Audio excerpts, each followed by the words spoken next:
Hey, Coach Damon. I have a question on how to do a little bit better with clears, because sometimes, like, when I don't see a person open, I freeze up and just can't think.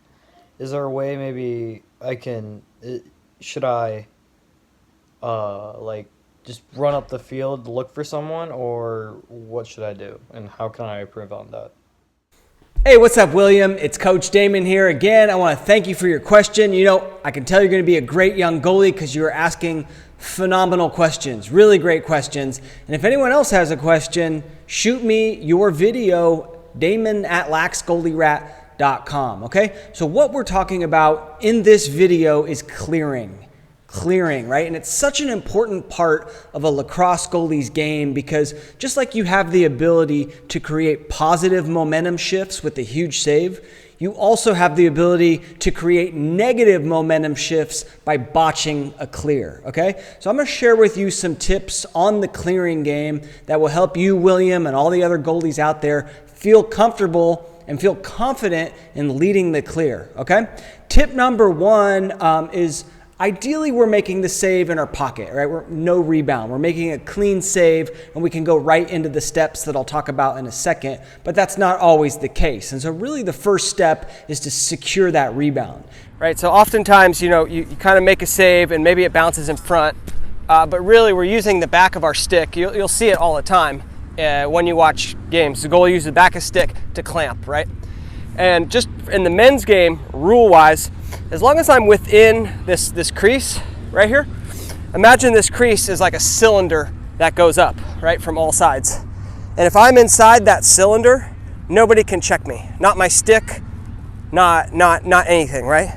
So they cannot reach in. If, however, I'm outside the cylinder, now they can check, they can go for the ball, and they can hit my stick, but they can't hit my body, okay? So if you have like 1 foot like this, I'm still in the crease.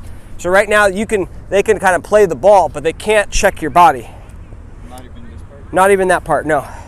I mean, you might get hit there like as they're going for the ball, and they might not call that, but if they like purposely come up and whack you, no. So, when you're playing balls around the crease, like always have a foot in the crease if you can. I mean, even if you're kind of like this, right? So that's sort of the first thing, secure the rebound, all right? Once we've secured the rebound, or if it's a clean save, we need to let our team know it's time for the break, and that is the break call. So you're going to yell break or clear, whatever your call is, as loud as you can, and that lets your team know that, hey, it's time for the clear. And as your team learns how to clear, that means that the middies know where to break to. The defense knows how to break out, okay? So we're going to give a nice loud break call to let the team know it's time to clear. All right, that's sort of step number 2.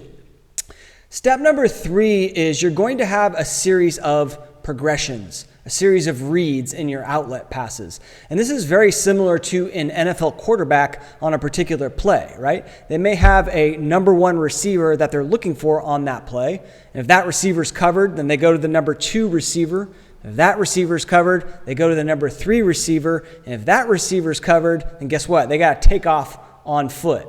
And that is the exact same situation that we deal with as lacrosse goalies. So we're going to have a series of reads, and if all those reads are covered, we're going to take off on foot. So let me talk about those reads right now, and I'll actually go to the whiteboard to explain it because I think it's easier to do that. So your first look is going to be exactly where the shot came from. So let's say we've got a midi right here. He has the ball. He's being defended by one of our middies, and he does a dodge and takes a shot right here, okay? So our first look, as I said, is exactly where the shot came from. Because most of the time, this offensive midi has slipped in, and our defensive midi is now, in a good position to receive an outlet pass and start the fast break, or at least start the clear. So as a goalie, as soon as you make a save, you secure that rebound, you look exactly where the shot came from. And a lot of the times you'll find an open midi and you can hit him with a lob pass to start that fast break. The second look and the third look are going to be middies across the top. So if the shot came from this side, I give a look here. If it's not there, I'm looking up the seam. If it's not there, I'm looking to the opposite side. Looking for middies who have gotten beyond the riding attackman, and I can hit them with a lob pass. Okay? And if that's not there, my next look is to the corners.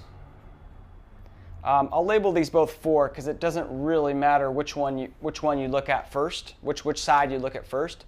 But then I'm looking to outlet to my defenders who have broken out to this area, either to the left side or to the right side.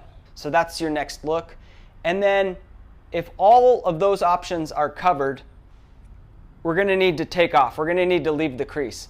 Because keep in mind, you have 4 seconds in the male game, 10 seconds in the female game, so you have a little bit more time. But for a male goalie, you have 4 seconds from the time you gain possession to the time you need to leave the crease.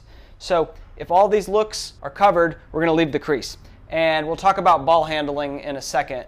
But if there's nobody in this particular area, I have no problem with the goalie leaving the crease right out the front. That's kind of a rare scenario, though. And most times what you'll find is that there actually is an attackman right here sort of shadowing you right in front. And if that's the case, you need to leave the crease through the back. So you run out back this way, and you can kind of see what the attackman's going to do, right? If he starts to follow you, you then need to sort of run out of the crease like that, okay, as he comes around, just to get more angle and put more space in between you. But that's your final progression, put number 5 right there, is to leave the crease.